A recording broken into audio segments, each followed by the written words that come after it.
আমি পরিবারের সঙ্গে একমত। সংগঠিত চক্রান্তের বলি আমাদের এই বোন,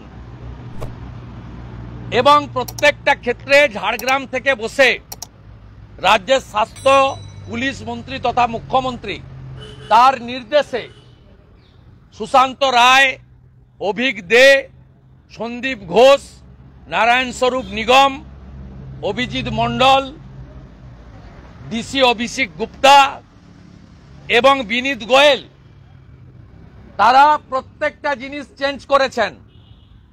বেসিন চেঞ্জ করেছেন, পোশাক চেঞ্জ করেছেন, প্রত্যেকটা জিনিস চেঞ্জ করেছে এবং 5 দিন ধরে এভিডেন্স ডেস্ট্রয়ের কাজ হয়েছে।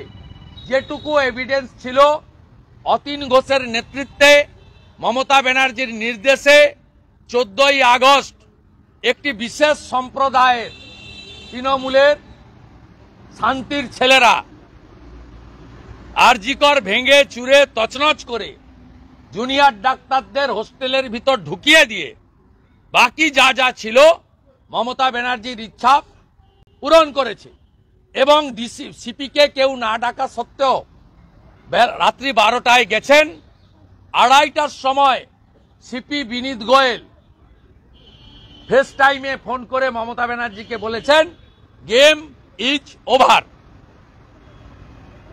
বিনীত গোয়েল ডিস্ট্রয়েড এভরি এভিডেন্স।